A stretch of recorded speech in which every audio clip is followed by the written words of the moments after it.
Mga kasada padung sa mga dagkong simbahan sa Dakbayan sa Sugbo, butangan og alis sa kapulisan aron makontrol ang pagsulod sa mga tao atol sa misa de Gallo. Samtang nanawagan ang IATF official sa mga maninbahay nga tan-aon ang kaugalingong proteksyon aron makalikay sa virus. Ani ang report.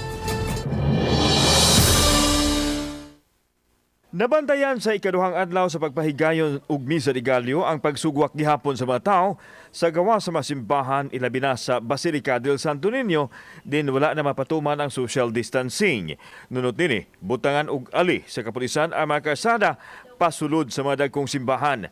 Kini aron makontrol ang pagdagsa sa mga tao og first come, first serve basis ang ipatuman.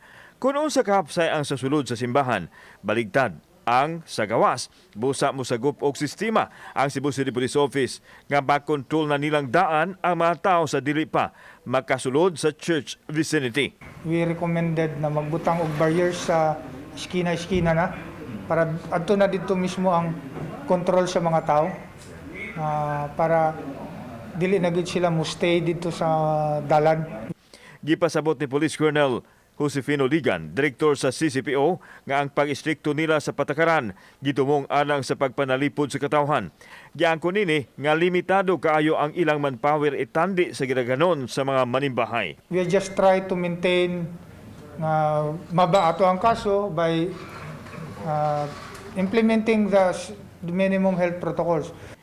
Samtang ipadayang ni Konsehal Joel Garganera, Deputy Chief Implementer sa IATF, nga nagsulub man ang tanan nga manimbahay og face shield og face mask. Apan dili gihapon og kumpiyansa kung mahimo likayan na lang nga makigponsisok sa bagang duot sa mga tao ug didto na lang sa online mass magmisa de Gallo.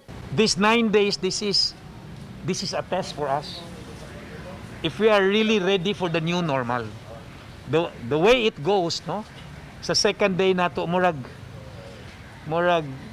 I believe we are not ready for the new normal. Gidugang nini nga magtinabagay ang tanan, di lang ang gobyerno ang saligan aron malikayan nga mobalik na usab og saka ang COVID case sa Dakbayan. When you talk about new normal, you have to self-regulate. You have to self-discipline, no? Self-comply. Kauban si Marlon Melgaso, ako si Alan Domingo. Balitang Bisdak.